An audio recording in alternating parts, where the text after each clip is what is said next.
Bueno, vamos a dar la última plática. Vamos a hablar sobre obesidad y padecimientos anorrectales. Realmente la enfermedad anorrectal más frecuente, tanto en la práctica del médico general como del cirujano colorectal, es la enfermedad hemorroidal. La palabra hemorroide viene de las raíces aima, sangre y reinfluir, y esto habla de las características clínicas más importantes de la enfermedad. Aquí vemos un grabado de la Edad Media donde se ve precisamente el fluir de sangre, la enfermedad hemorroidal.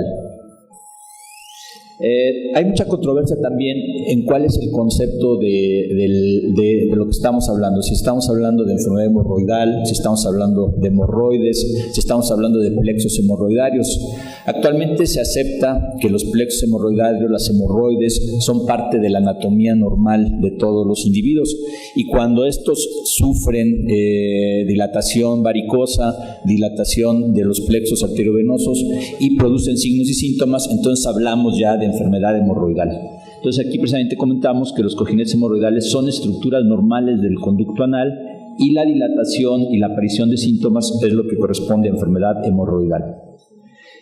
A lo largo de la historia pues ha habido algunas teorías sobre la fisiopatogenia de la enfermedad hemorroidal y de la denominación de esta enfermedad. Bacon ya lo señalaba como dilataciones varicosas. Después se estableció que realmente son comunicaciones arteriovenosas.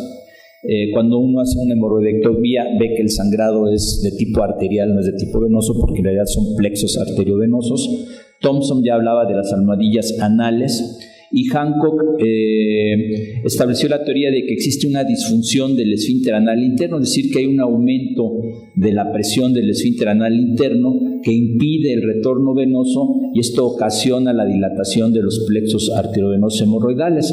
De hecho, algunas técnicas quirúrgicas de tratamiento de la enfermedad hemorroidal se basaban en este principio, y se agregaba esfinterotomía a los pacientes o se hacían dilataciones anales forzadas para el tratamiento de la enfermedad hemorroidal.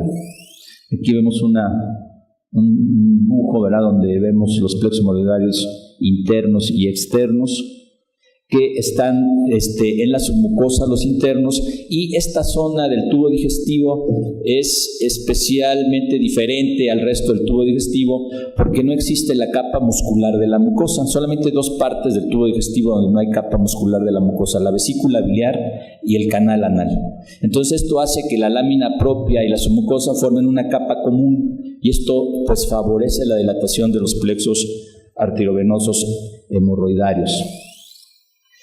Se calcula que el 50% de las personas mayores de 50 años padecen algún grado de enfermedad hemorroidal, es decir, es muy frecuente, es una enfermedad muy frecuente, y quizás incluso algunos autores ahora señalan que no estamos realmente teniendo el dato exacto de la incidencia de la enfermedad hemorroidal, es decir, podría ser todavía mucho más frecuente de lo que estamos nosotros señalando en esta diapositiva.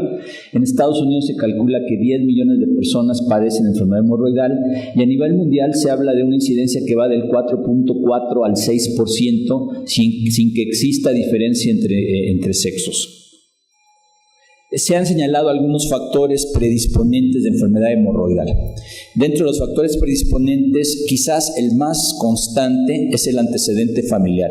No se considera una enfermedad hereditaria, tampoco se ha identificado relación genética, pero sí en la práctica cotidiana, cuando vemos enfermos con padecimiento de enfermedad hemorroidal y hacemos una historia clínica detallada, muy frecuentemente los papás o los abuelos padecieron enfermedad hemorroidal, pero hasta la fecha no se ha encontrado una causa genética ni se ha establecido como una enfermedad hereditaria. Entonces se habla de una tendencia familiar.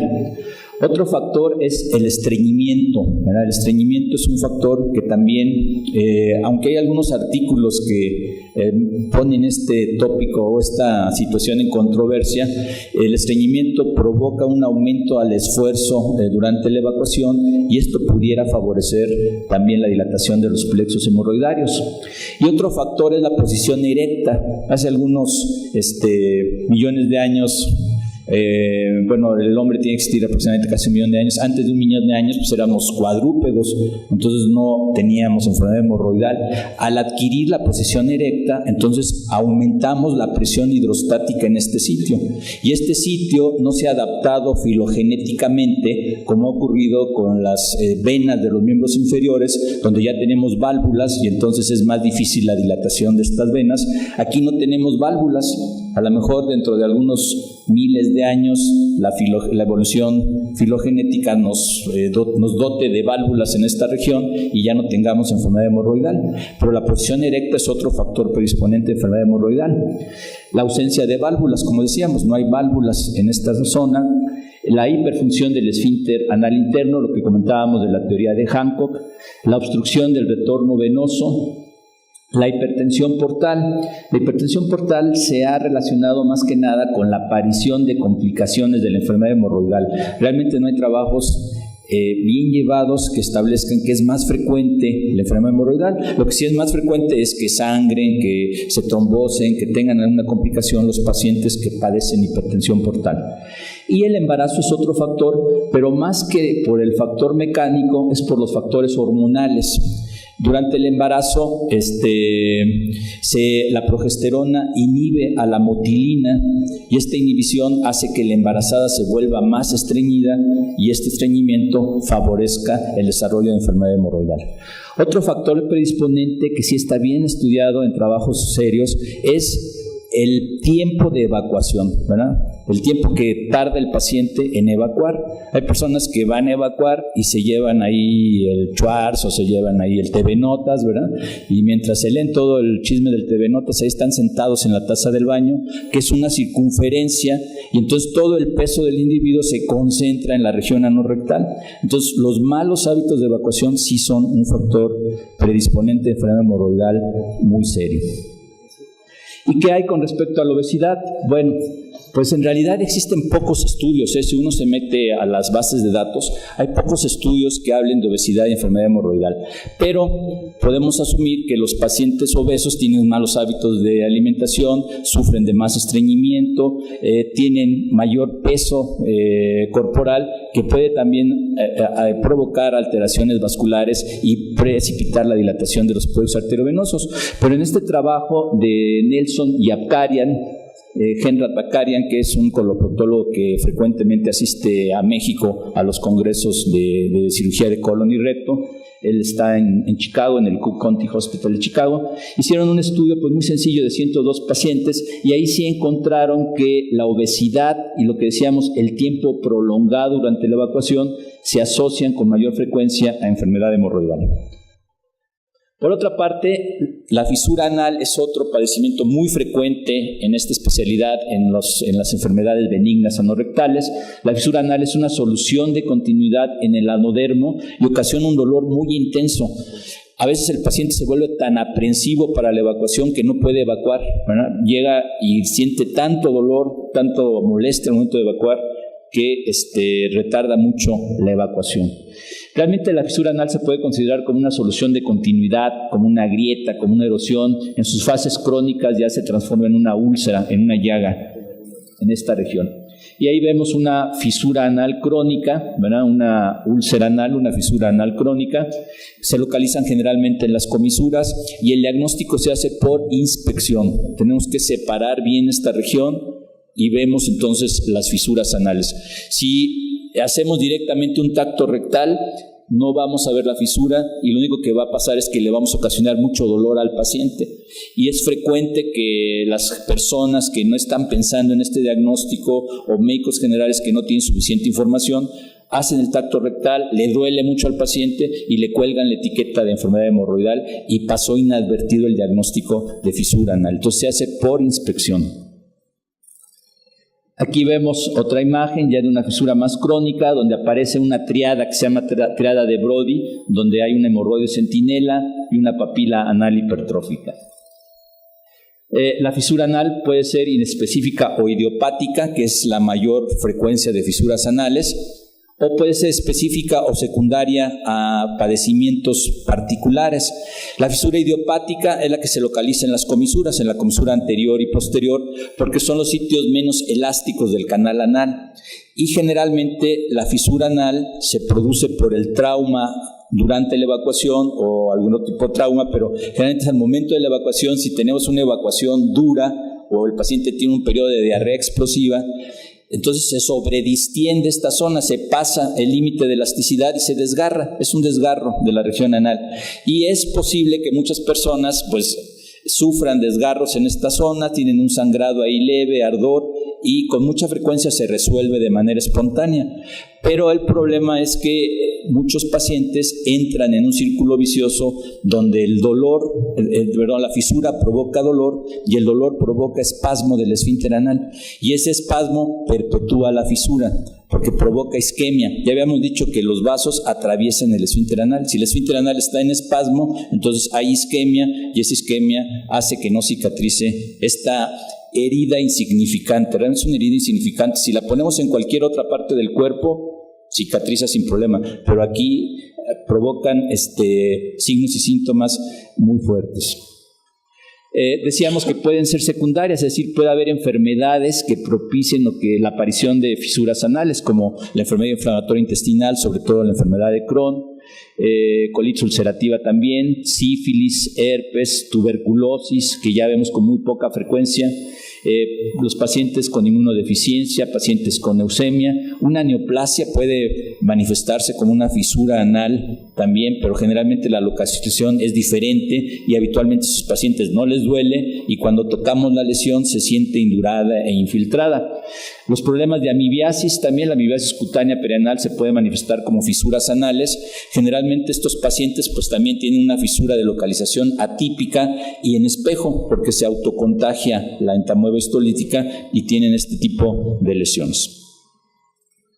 Aquí vemos entonces que las fisuras de tipo idiopático, las fisuras crónicas, generalmente se localizan en las comisuras anterior y posterior. Ya decíamos por qué, porque son los sitios menos elásticos, los sitios que tienen mayor predisposición a desgarrarse, por así decirlo, y provocar entonces ese círculo vicioso de fisura, dolor y espasmo.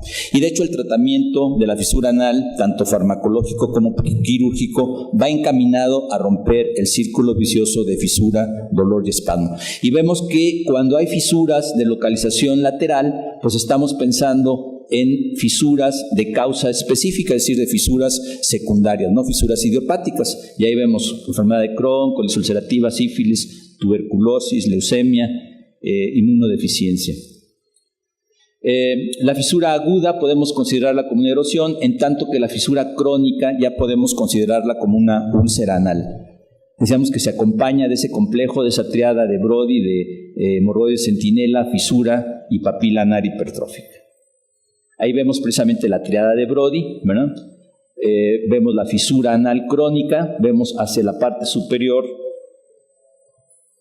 aquí la hemorroide centinela, mal llamada hemorroide centinela, porque no es un hemorroide de origen vascular, no es una dilatación de plexos arteriovenosos, es un colgajo realmente inflamatorio como consecuencia del proceso inflamatorio crónico. Y vemos aquí la papila anal hipertrófica. Es más frecuente en la tercera y cuarta década de la vida, con igual frecuencia en ambos sexos, y es la causa más común de sangrado en niños y en lactantes, aunque ahí el pronóstico y el tratamiento es diferente. El 99% de los hombres y 90% de las mujeres, las fisuras se localizan en la línea media posterior, como habíamos comentado.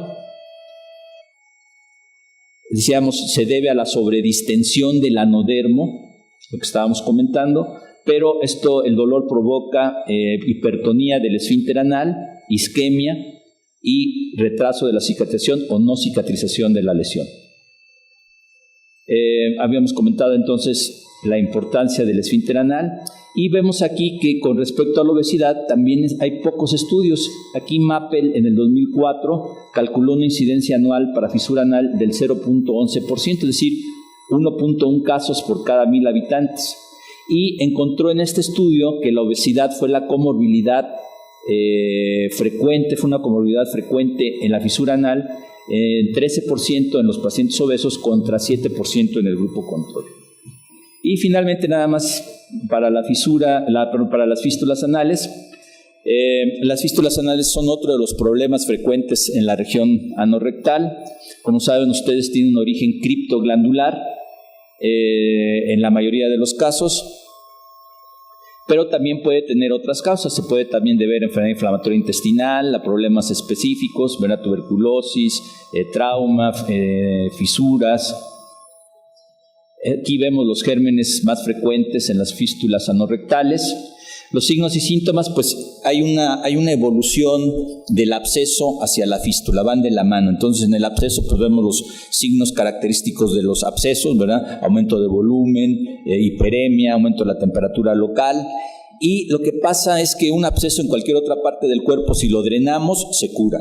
Aquí, si lo drenamos, tenemos una alta posibilidad de que se desarrolle una comunicación entre el sitio donde se evocaba la glándula y el sitio donde hicimos el drenaje. Y esta posibilidad anda en alrededor del 40 al 60% según las diferentes series.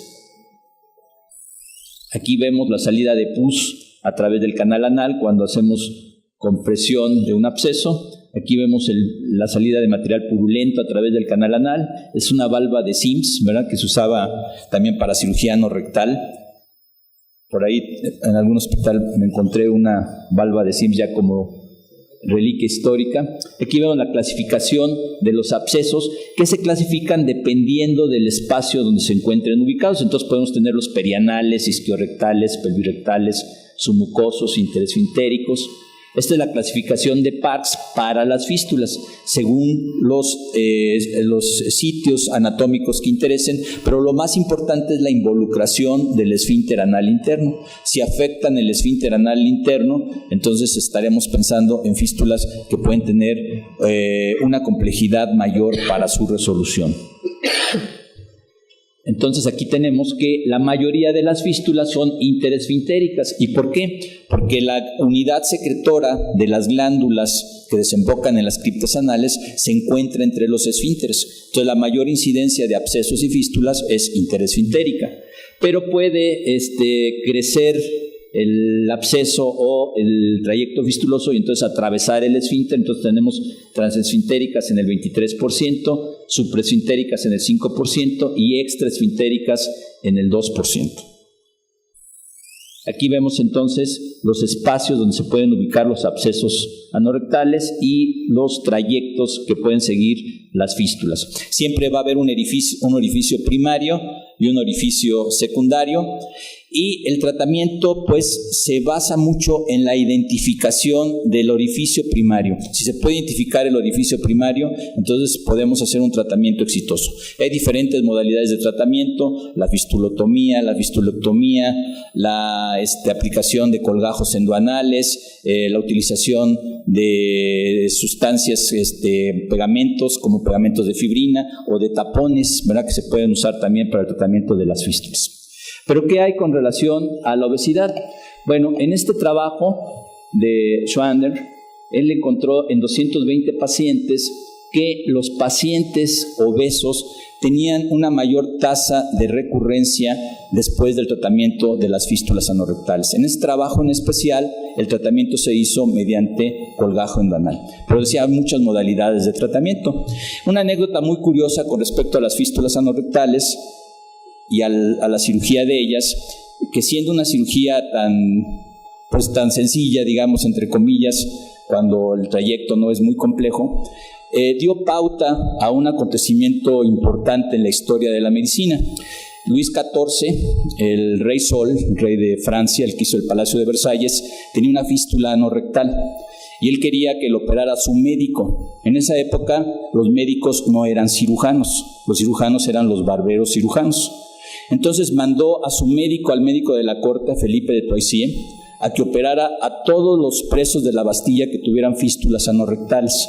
Se tardó un año la investigación. Probablemente fue la primera investigación quirúrgica pagada por el Estado. Después de ese año, Felipe de Toisier concluyó que la mejor opción de tratamiento era una fistulotomía. Entonces se hizo un edicto real para que se pudieran abrir las carnes reales, así está el edicto, así se autoriza al doctor a abrir las carnes reales. Y Felipe de Toisier pues tuvo éxito, resolvió la fístula de Luis XIV y en pago Luis XIV le otorgó un castillo, un título nobiliario y el equivalente actual a $1,000,000 en oro. Pero ahí no acaba la historia, porque el nieto de Luis XIV, Luis XVI, estableció un edicto por el cual la cirugía debería de enseñarse en las escuelas de medicina. Así fue como surgió la unión de la medicina y la cirugía. Gracias, muy amables.